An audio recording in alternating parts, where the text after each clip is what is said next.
আরও চাপে একদা অভিষেক বন্দ্যোপাধ্যায়ের ঘনিষ্ঠ বলে পরিচিত বিধাননগর পুরসভার প্রাক্তন মেয়র পরিষদ এবং প্রাক্তন তৃণমূল বিধায়ক অদিতি মুন্সির স্বামী দেবরাজ চক্রবর্তী। এবার দেবরাজকে নিয়ে কেন্দ্রীয় এজেন্সি ইডিকে চিঠি দিল বাগুইআটি থানা। চিঠিতে দাবি করা হয়েছে, তোলাবাজির টাকায় 5 বছরে 100 কোটি টাকার 30টি সম্পত্তি করেছেন প্রাক্তন তৃণমূল কাউন্সিলর দেবরাজ চক্রবর্তী।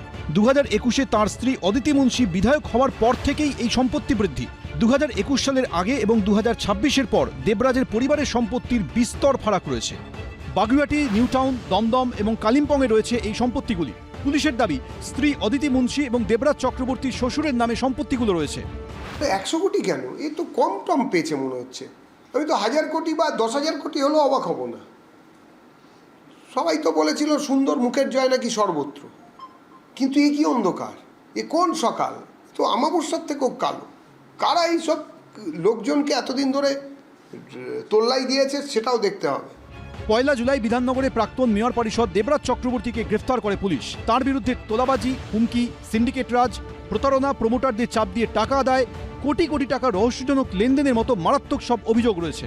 ইতিমধ্যেই প্রমোটারের থেকে তোলাবাজির মামলায় দেবরাজ চক্রবর্তীর বিরুদ্ধে চার্জশিট জমা দিয়েছে পুলিশ। এবার অভিষেক বন্দ্যোপাধ্যায়ের ঘনিষ্ঠ বলে পরিচিত দেবরাজ চক্রবর্তীর বিরুদ্ধে ইডিকে চিঠি দিয়ে 100 কোটি টাকার সম্পত্তির কথা জানালো তারা। প্যারালাইন ইনভেস্টিগেশন হয় কিনা আইনে, সেটাই তো বড় প্রশ্ন। সমান্তরাল তদন্ত করতে পারে, যে তদন্তটা বাগুইআটি থানা বা রাজ্য পুলিশ করছে সেটাই আবার ইডি করবে বা সিবিআই করবে। প্যারালাইন ইনভেস্টিগেশন হয় বলে আমার জানা নেই।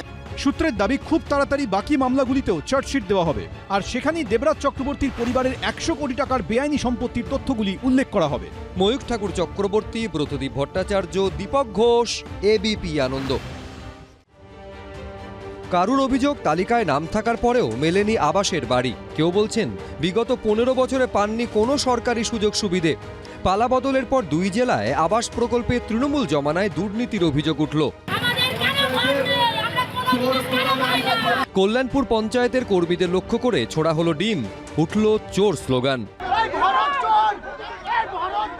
আমাদের ওখানে একটাও আমরা ঘর কোনো সুযোগ সুবিধা আমরা 15 বছর আগে থেকেও পাইনি, আর এই 15 বছরও পাই না। আমরা কোনো কিছু পাইনি, কোনো কিছু পাচ্ছি না। কেন আমরা কেন নেই আমাদের ঘরের নাম?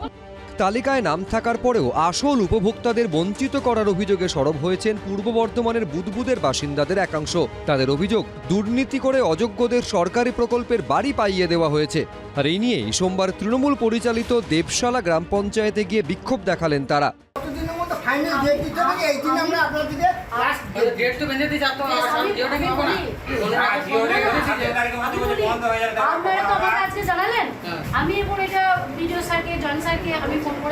আমার এই বাড়ি কাঁচা মাটির বাড়ি সার্ভে করতে এলো, ওরা সার্ভে করতে এসে বললো যে তোমার বাড়ি হয়ে গেছে, তুমি আর পাবে না। আমার বাড়ি হয়ে গেছে। আমাদের নামে এসেছে, লোক পেয়ে গেছে। বিক্ষোভ রাজনৈতিক তরজা হলো। এবার যোগ্যদের মাথার উপরে আশ্রয় কবে হয় সেটাই দেখার। মনোজ বন্দ্যোপাধ্যায়, রঞ্জিত হালদার, এবিপি আনন্দ। এবিপি আনন্দ, এগিয়ে থাকে, এগিয়ে রাখে।